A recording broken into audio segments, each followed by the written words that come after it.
What's going on, guys? As you see on the screen here, I did make a Snapchat last night, so if you guys want to go check it out, it's going to be right here. It's Mikey415, and yeah, that's pretty much it. Just want to let you guys know that I made a Snapchat. But without further ado, let's get into the video.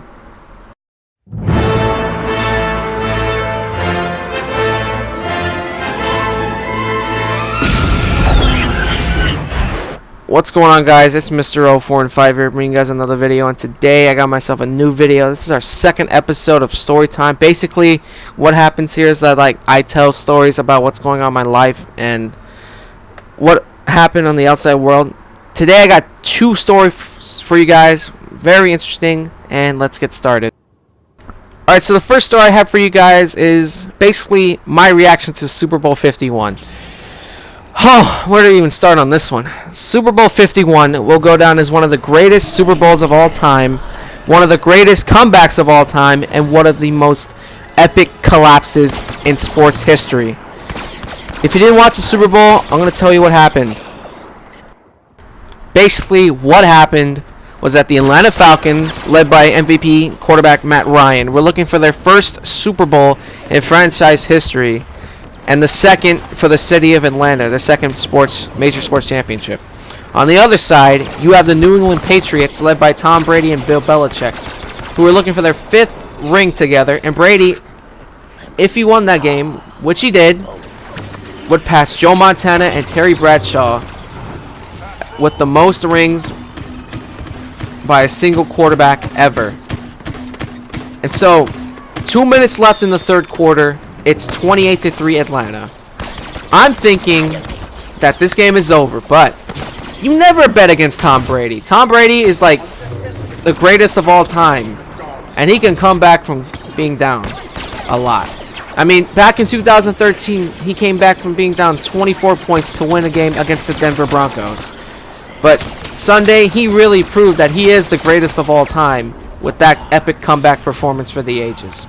I mean, if it was another quarterback, no one, and I mean no one, comes back from that. But it's Tom Brady, and he came back from being down 28-3 to win 34-28, and had one of the most epic catches in Super Bowl history.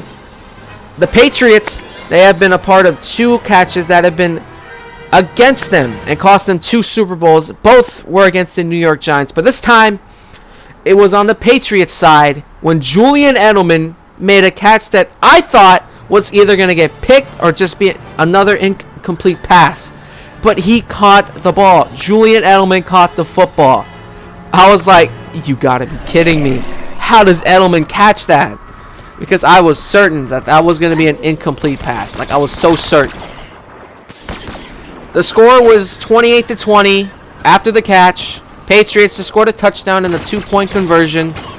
And after the catch, the Patriots just continued to storm down the field. Keep in mind, Atlanta had one timeout left before they challenged the play and basically just cost themselves a timeout because that was clearly a catch. But I understand where they're coming from challenging it because it didn't look like a catch, but I saw it on multiple angles. That was a catch. And I gotta say to Julian Edelman, how did you catch that? You had 3 defenders on you, and you catch that. I applaud you for that, man. Anyways, Patriots just continued to march down the field, and then they scored on a James White touchdown run, and then came up with a 2-point conversion that basically just tied the game and sent it to overtime. Now, it's overtime, and the overtime rules are basically if you have the ball and you score a touchdown, you win the game. If you score a field goal, the other team has a chance. So, incidentally, Tom Brady and the Patriots got the ball first. And Matty Ice, the MVP, never got a hand on the football.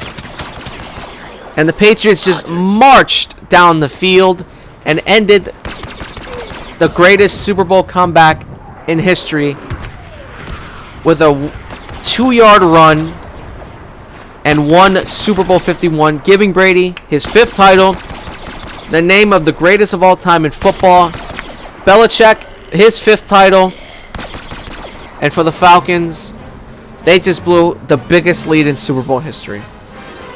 Like, I feel bad for the Falcons because how do you blow a 20? Like, you had a 25-point lead, and that sucks. But on the other hand, you have a 25-point lead. You're supposed to win and keep Brady from getting the ball. And look, Kyle Shannon, the 49ers' new head coach, made some questionable calls. Instead of running the ball on, I think it was 2nd down, they elected to pass, and Matt Ryan got sacked for a loss. And then they get called for a holding play, which takes him out of field goal range. If they would have got the 1st down and ran the ball, I think they would have iced the game with the field goal. And none of this, and Brady wouldn't have won his 5th Super Bowl. Belichick wouldn't have won his 5th Super Bowl. And the Falcons would snap a 51-year curse without a Super Bowl title, and the city of Atlanta would have its 2nd championship. Instead, they get sacked, they get called for a holding penalty, and the rest is history, and the Falcons blow the biggest lead in Super Bowl history. Now, I think they suffered the bigger loss than Seattle, because Seattle, they won a Super Bowl title the previous year back in Super Bowl 48.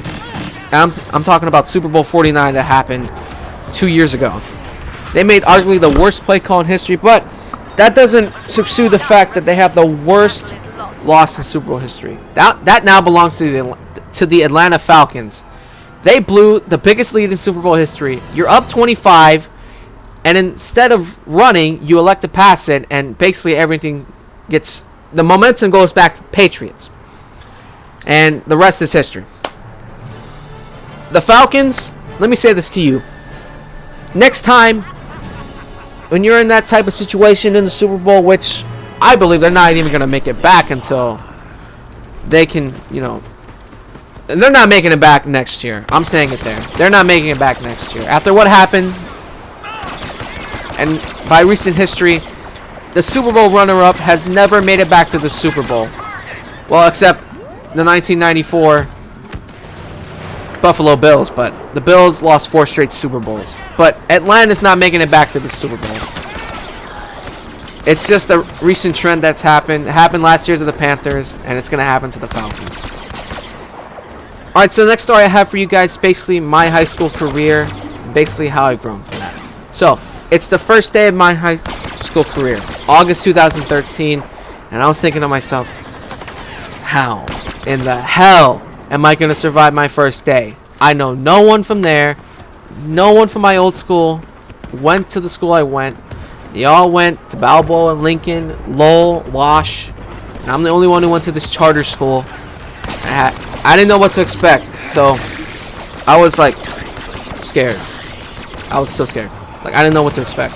So, what happened was, I got my schedule and went to my first English class. Basically, I just said that. My first class was English. And so, like, I sat down along with other people. We were just, like, talking to each other and getting to know one another. Yeah, basically, yeah, that's what happened in the first period. The second period, I went to my geometry class. I sat down with, I think, a couple of other people. There's this one guy I know specifically. Like, he's become one of my good friends. He's, like, a good friend. I've known him all 4 years of my high school career.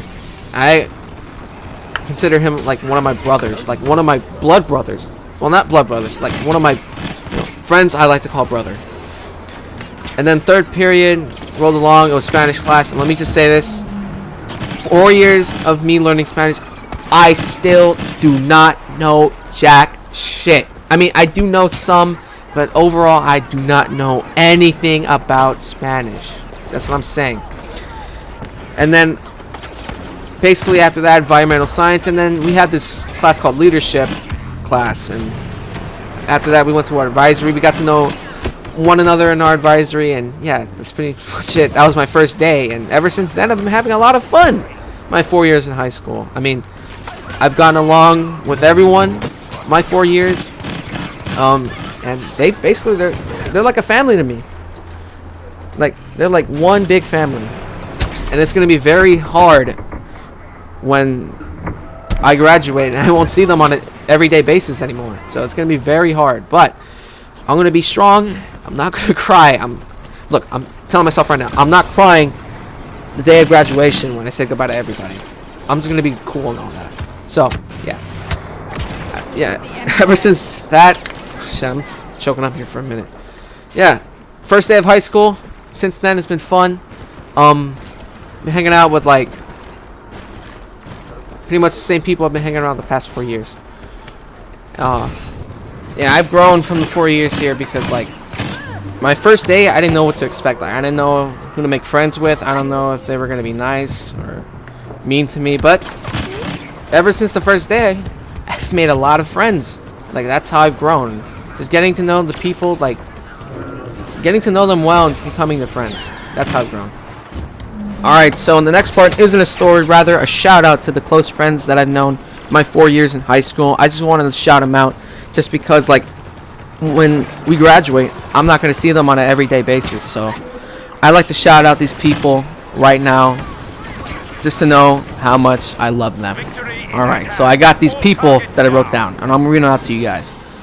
Moses, Alexis, Xavier, Daniel, Anna, Aaliyah, Juan, Diego, Josh, Lauren, Ronnie, Derek, Jared, Roberto, Oscar, Carlos, Jordan, Justin, Louisa, Giselle, Adrian, Damien, Janae, Alana, Christina, and Cassie. Those are the people that I've considered to be, like, you know, a close family to me.